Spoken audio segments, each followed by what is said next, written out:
Warga Jakarta kini sudah harus pasrah menghadapi kenyataan, air laut semakin masuk ke daratan. Kalau begini terus, sebentar lagi mungkin kita benar-benar harus naik anjing untuk bisa beraktivitas sehari-hari. Kenapa saya pakai istilah naik anjing? Karena ini sindiran buat mereka yang dulu menolak proyek Giant Sea Wall di Jakarta Utara. Dulu, proyek Giant Sea Wall ini ditolak mentah-mentah oleh Anies Baswedan. Proyek yang awalnya sudah digagas sejak lama itu, bahkan sebelum Anies menjabat, sekarang malah kembali dilanjutkan oleh Prabowo. Jadi, kalau sekarang warga Jakarta harus mengeluh soal banjir rob atau tenggelamnya kota, ya terima saja. Ini kan hasil dari kebijakan yang kalian dukung.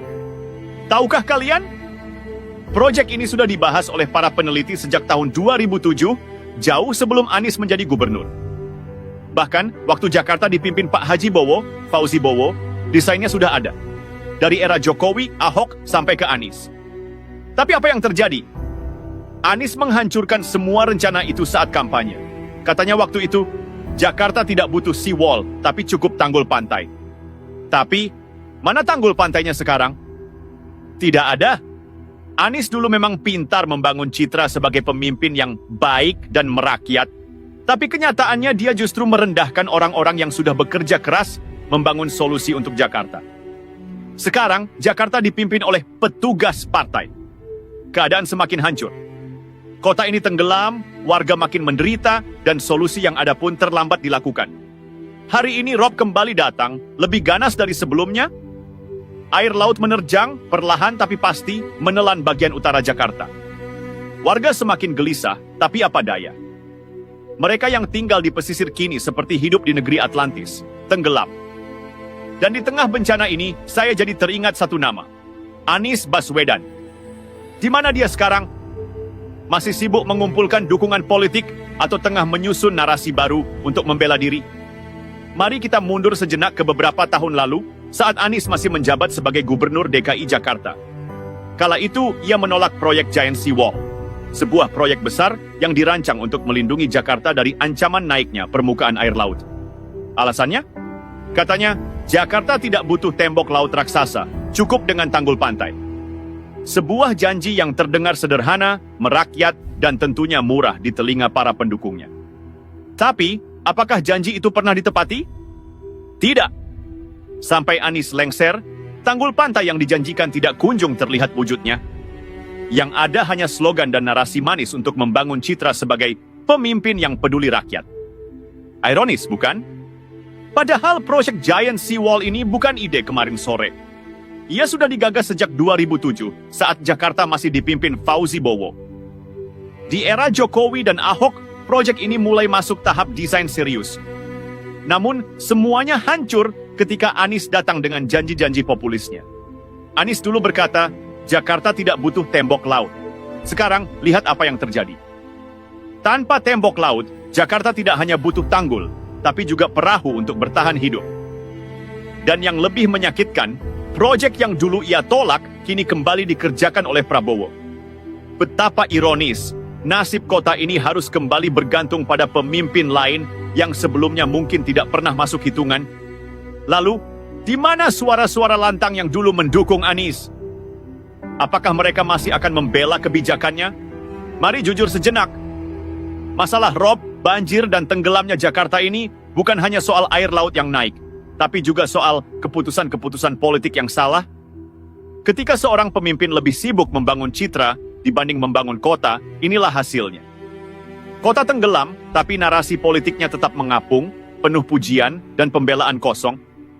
Lucunya, sebagian dari kita masih percaya bahwa semua ini adalah konsekuensi alami yang tidak bisa dihindari. Seolah-olah rob ini adalah hukuman dari Tuhan, bukan akibat dari manusia yang menolak solusi rasional. Yang perlu kita tanyakan sekarang adalah ini. Apa yang sebenarnya kita cari dari seorang pemimpin? Narasi indah yang membuat kita merasa nyaman, atau keputusan tegas yang mungkin pahit tapi menyelamatkan? Karena kalau kita terus memilih berdasarkan citra dan janji kosong, jangan heran jika kita harus naik perahu atau malah naik anjing untuk selamat dari bencana berikutnya. Jadi kepada Anies Baswedan, jika Anda membaca ini, izinkan saya bertanya. Di mana tanggul pantai yang Anda janjikan? Di mana solusi yang dulu Anda tawarkan? Dan apakah Anda akan kembali membangun narasi baru seolah-olah tidak ada andil Anda dalam tenggelamnya Jakarta? Warga Jakarta berhak mendapatkan jawaban, bukan narasi. Karena di tengah air yang terus naik, narasi tidak akan bisa menyelamatkan kami dari tenggelam. Namun, mari kita lihat lebih jauh.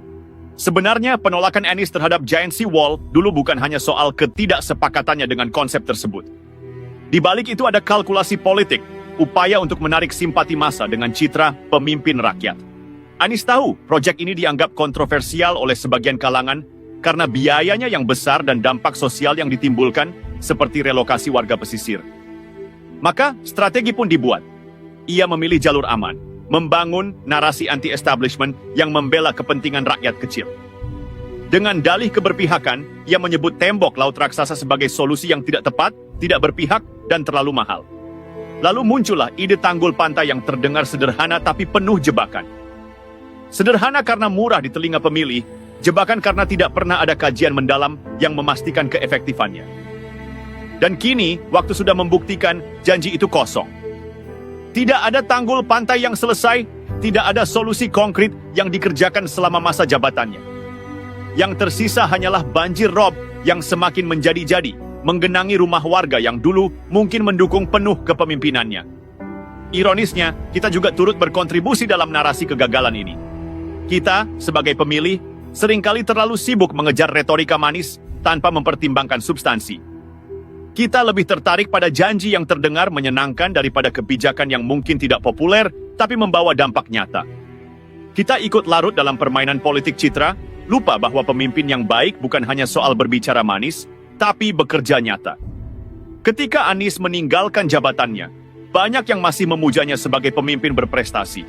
Tapi mari tanyakan pada diri sendiri, prestasi apa yang sebenarnya dia tinggalkan? Apakah menghapus proyek yang bisa menyelamatkan Jakarta dari tenggelam adalah sebuah prestasi? Apakah membiarkan warga pesisir berjuang sendiri melawan rob tanpa perlindungan memadai bisa disebut keberpihakan? Sekarang, Jakarta berada di bawah kepemimpinan baru. Proyek Giant Sea Wall yang dulu ditolak kini dihidupkan kembali. Tapi masalahnya, waktu sudah banyak terbuang. Proyek yang seharusnya bisa melindungi Jakarta sejak lama kini harus mengejar ketertinggalan. Dampaknya, biaya yang dibutuhkan mungkin jauh lebih besar, sementara kerusakan yang sudah terjadi tidak lagi bisa diperbaiki.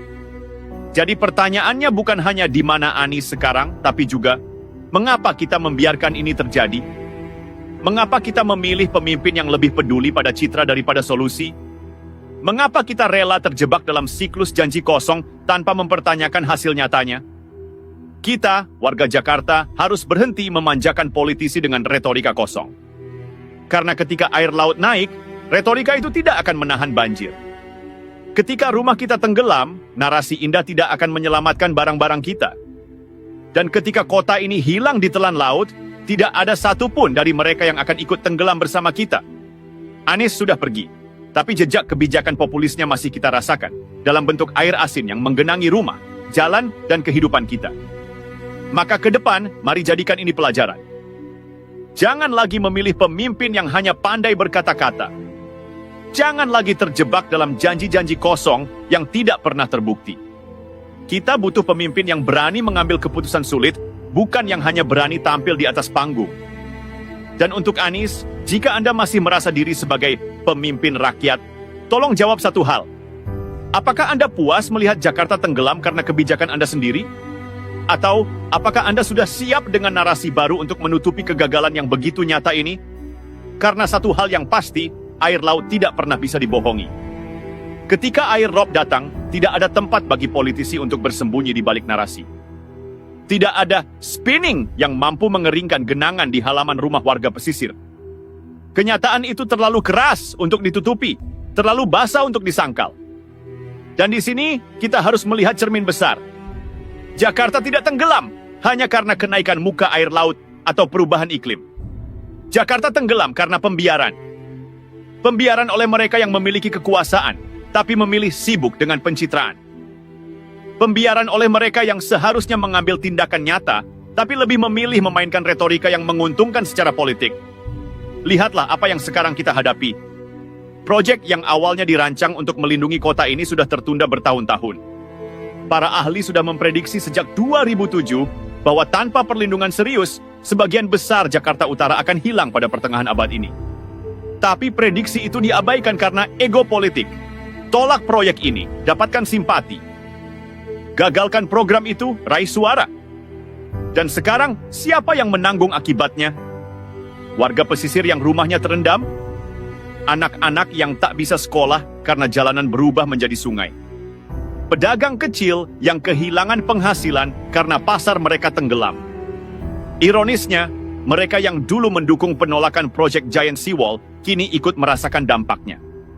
Tapi, bukannya introspeksi, banyak dari mereka malah sibuk mencari kambing hitam. Sebagian menyalahkan pemimpin baru, sebagian menyalahkan perubahan iklim, seolah-olah ini adalah sesuatu yang terjadi begitu saja tanpa campur tangan kebijakan manusia. Padahal, fakta sudah jelas. Kita membiarkan hal ini terjadi. Kita memilih untuk percaya pada retorika yang menawarkan solusi mudah, tanpa bertanya bagaimana solusi itu akan diterapkan. Kita lupa bahwa masalah besar seperti tenggelamnya Jakarta membutuhkan tindakan yang besar pula, bukan sekadar janji-janji kosong yang nyaman didengar. Dan sekarang, ketika proyek Giant Seawall akhirnya dilanjutkan, ada pelajaran besar yang harus kita ambil. Waktu tidak pernah menunggu.